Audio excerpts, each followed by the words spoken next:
Bom dia, alunos!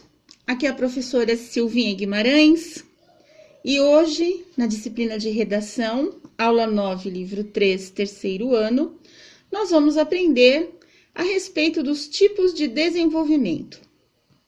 Estamos todos saudosos, querendo voltar à escola, rever os amigos, conversar, mas neste momento nós precisamos ficar em casa. E por que não ficar em casa treinando redação? Porque vocês têm condições de tirar nota 1000 no Enem, mas para isso precisa de treino. Vamos lá? Hoje nós vamos falar sobre o desenvolvimento, e o desenvolvimento nada mais é do que a segunda parte de um texto dissertativo argumentativo. Querendo lembrá-los que nós estamos falando a respeito de desenvolvimento modelo Enem. O desenvolvimento, ele é a apresentação dos pontos de vista do autor e estes pontos de vista, eles precisam ter coerência na sua apresentação. Nós já vamos falar a respeito sobre coerência. A argumentação, ela deve ser consistente e principalmente convincente. E o raciocínio, gente, ele necessita de uma sequência lógica entre as ideias para haver coesão. Veja, lógica, que é coerência, não caminha sem a coesão. Vamos abrir aí um parênteses para falar a respeito dessas duas palavrinhas que nós já estudamos esses termos anteriormente, mas eu sempre gosto de retomar. Mas o que é coerência e o que é coesão? A coerência está relacionada com o nexo, com a harmonia entre os fatos, né, e as ideias, e ela precisa ter sentido, ela precisa ter lógica. A coesão está diretamente relacionada com os conectivos. Os conectivos, eles têm o objetivo de ligar frases e orações. Através de conjunções, né, que são os síndetos, nós podemos ressaltar aí as conjunções coordenadas e as subordinadas, os advérbios e os pronomes, principalmente os relativos. Nós vamos, então, falar a respeito dos modelos de desenvolvimento. Esses modelos de desenvolvimento, gente, eles se baseiam no princípio de relações lógicas. Olha aí a palavra lógica se fazendo presente de novo. Palavras lógicas já familiares no contexto da comunicação. Então, a gente tem aí alguns exemplos de desenvolvimento. Nós temos o desenvolvimento por explicação. Nós temos o desenvolvimento por causas e consequências. Eu gosto de frisar a respeito desse tipo de desenvolvimento, no sentido de que nós podemos usar um parágrafo do desenvolvimento para apresentar as causas do problema, e num segundo parágrafo do desenvolvimento, nós podemos usar para as consequências. Mas também nós podemos usar no primeiro parágrafo do desenvolvimento um assunto que se refira às causas e eu já apresento as consequências, e no segundo parágrafo do desenvolvimento eu apresento um outro assunto, uma outra ideia, que já mostrem as causas e as consequências. Nós temos o desenvolvimento por trajetória histórica. É neste momento que o candidato vai ser avaliado pelo seu repertório cultural. É aqui, gente, que vocês vão ter a aplicabilidade de todo o conteúdo programático que vocês tiveram nos ensinos fundamental e médio, das disciplinas de geografia, história, sociologia, filosofia, literatura. Olha aqui o repertório sociocultural sendo testado na competência número 2 do Enem. Nós temos o desenvolvimento por contraste de ideias e nós temos o desenvolvimento por enumeração. Vamos verificar cada um deles separadamente. O primeiro deles, então, é o desenvolvimento por explicação. Eu trouxe aqui a ideia, né, desse desenvolvimento, que é simplesmente um questionamento da tese que o autor escolheu. E eu vou usar um questionamento por quê. Essa pergunta está escrita por quê separada com acento, porque ela está no final de uma frase interrogativa. Então, cada parágrafo é assim, o desenvolvimento de uma explicação para o problema exposto na tese. Como é que eu vou caracterizar aí essa ideia? Vamos ver através de um exemplo.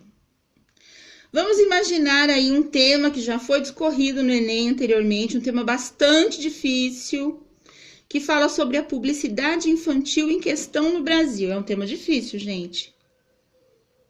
Mas é um tema atual, percebam?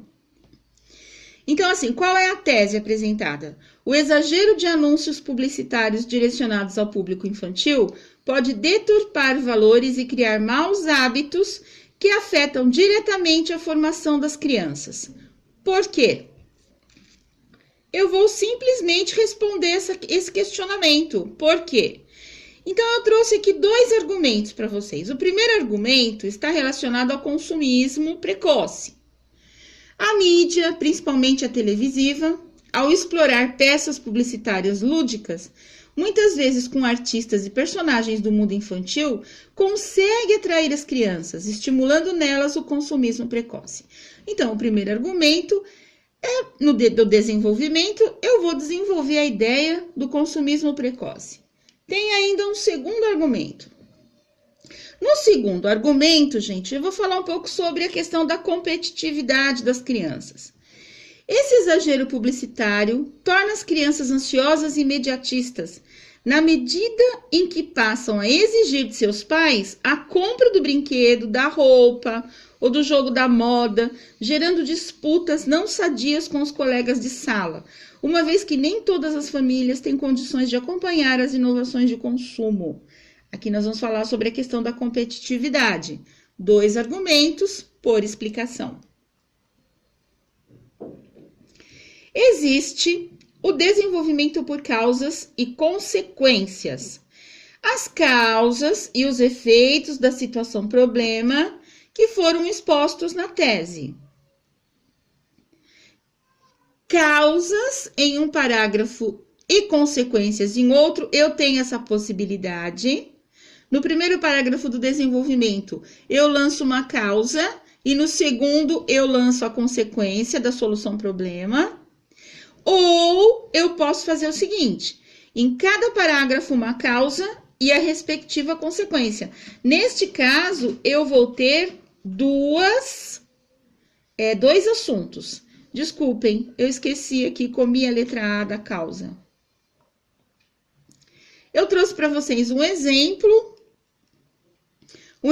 do desenvolvimento por causas e consequências. Vamos lá.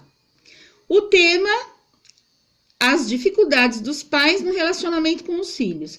E a tese é o diálogo entre pais e filhos parece estar em crise atualmente.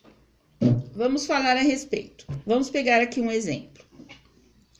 No primeiro parágrafo do desenvolvimento, gente, eu estou lançando causa e consequência ao mesmo tempo. Algumas famílias privam-se de conversar com os filhos, principalmente sobre assuntos delicados, como sexualidade e drogas. Esta é a causa. Isso faz com que as crianças se sintam isoladas, perdendo a confiança em seus pais. Esta é a consequência. Então, aqui eu tenho um assunto que está relacionado com a falta de diálogo de assuntos delicados, e eu já apresento a causa e a consequência no mesmo parágrafo. Eu posso lançar mão de um segundo parágrafo de desenvolvimento, lançando uma segunda ideia. Além disso, a família moderna dispõe de pouco tempo livre, causa, devido às diversas obrigações, principalmente as do trabalho, dificultando assim o saudável diálogo com os filhos. Consequência. Se eu quisesse aqui, gente, apresentar um terceiro parágrafo de desenvolvimento, eu poderia, desde que fosse nesse esquema, apresentando tanto a causa quanto a consequência no mesmo parágrafo. Mas para isso, lá na introdução, eu teria que ter colocado 3 assuntos, né? 3 ideias para desenvolvê-las. Nós temos o desenvolvimento por trajetória histórica, que estão relacionados, é óbvio, com os argumentos históricos. Na história que se encontram as razões para grande parte dos problemas sociais, políticos e ambientais explorados no Enem, que estão relacionados com o repertório sociocultural. A abordagem histórica contribui na avaliação da competência 2 de redação do Enem, valorizando o repertório sociocultural. Gente, façam um dossiê. Neste dossiê, vocês vão colocando, foi até uma ideia maravilhosa de uma aluna super querida, que falou a respeito de se promover um caderninho, e nesse caderninho ir colocando todas as ideias possíveis em relação a todas as áreas. A cultura, principalmente a questão do cinema, a questão da literatura, a questão da arte. Depois, uma parte do caderninho desenvolvendo a respeito das condições sociais, políticas, ambientais, de saúde, quais os filmes que eu posso assistir para melhorar o meu repertório cultural. Então, assim, são ideias incríveis que vão favorecer.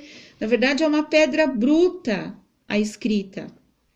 E essa pedra, ela vai sendo lapidada à medida que a gente vai se dedicando a essa lapidação.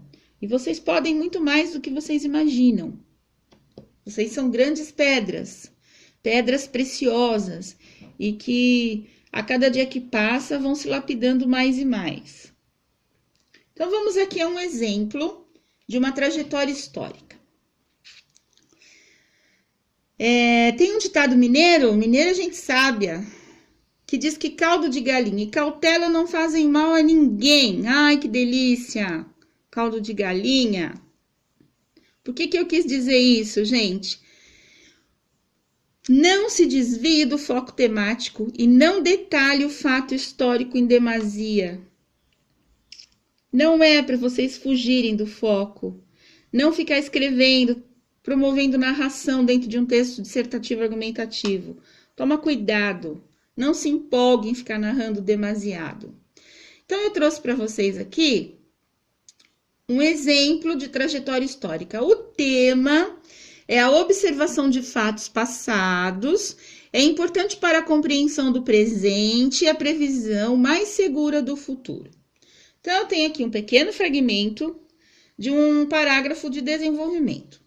A evolução tecnológica nos mostra a importância do passado no atual estágio de desenvolvimento da sociedade.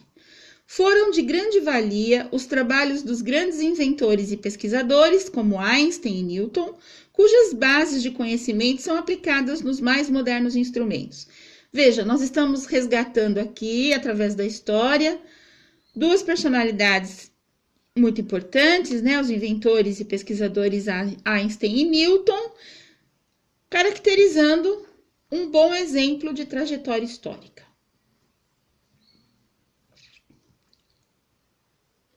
Nós temos ainda, gente, o desenvolvimento por contraste de ideias.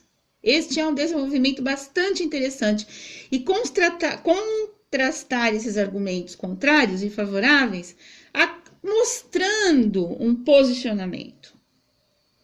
De que jeito? Pode ser através de uma estratégia, que é a de enfatizar os argumentos que validam a tese que o autor escolheu lá em cima na introdução. Como é que eu faço isso, gente? Eu vou relativizar os argumentos contrários ao mesmo tempo. Mas o que é relativizar? Relativizar é descrever algo negando-lhe caráter absoluto ou independente. No entanto, considerando-o como um valor relativo. É um valor relativo, meramente relativo. Então, eu trouxe aqui um exemplo para vocês do desenvolvimento por contrastes de ideias. Vamos falar sobre o tema, que é o sistema de cotas para estudantes de escolas públicas. É um tema bastante polêmico. É a solução para a elitização do ensino superior brasileiro? É um contraste. É um contraste que vale a pena discorrer. Eu trouxe aqui só um pequeno fragmento de um exemplo de desenvolvimento. Então, vamos lá. Parte das pessoas consideram válido o sistema de cotas nas universidades, alegando que é uma oportunidade para que jovens de baixa renda possam ascender socialmente. Eis o contraste. Baseiam-se na expectativa de desigualdade social. Eu esqueci do D aqui, gente, desculpe. Presente no Brasil, que exclui muitos jovens desassistidos das melhores universidades, dificultando, consequentemente, o acesso dos melhores empregos. Muito bem, eu apresentei aqui o contraste das cotas das universidades com quem? Com os jovens de baixa renda no Brasil. Aí, nós temos aqui o último tipo de desenvolvimento, que é chamado de desenvolvimento por enumeração. O próprio nome já está dizendo que nós vamos enumerar informações, motivos ou consequências. Fazendo um detalhamento de cada um dos pontos enumerados no desenvolvimento. E a gente tem que se lembrar de pôr todos os pontos para não interferir na coerência e na coesão. Gente, coerência e coesão é assim primórdio básico para que a gente possa desenvolver um texto argumentativo dissertativo de primeira grandeza. Eu trouxe também um exemplo por enumeração. Então, vamos lá. O tema é sobre mobilidade urbana. No primeiro parágrafo desse desenvolvimento por enumeração, nós vamos desenvolver essa ideia aqui. Eu vou ler desde o início. Uma das maneiras mais eficazes de combater os congestionamentos nos grandes centros urbanos, já adotada por grande parte dos países, é o investimento público de qualidade. Essa é a primeira enumeração. No segundo parágrafo do desenvolvimento, eu vou colocar a segunda enumeração. Além disso, os projetos de vias públicas devem prever diversos modos de deslocamento. São duas enumerações, duas ideias diferentes. Eu quero finalizar a aula de hoje, gente, deixando uma mensagem. Eu quero falar que a escrita, ela sempre permite que a gente faça um rascunho. A fala não tem essa potencialidade, só a escrita. Por isso, vocês podem escrever e podem promover inúmeros rascunhos para atingir resultados satisfatórios. O Voltaire, ele dizia que a escrita é a pintura da voz. Sendo assim, procura pintar a sua voz com dedicação e empenho. E se precisar de mim, conte comigo.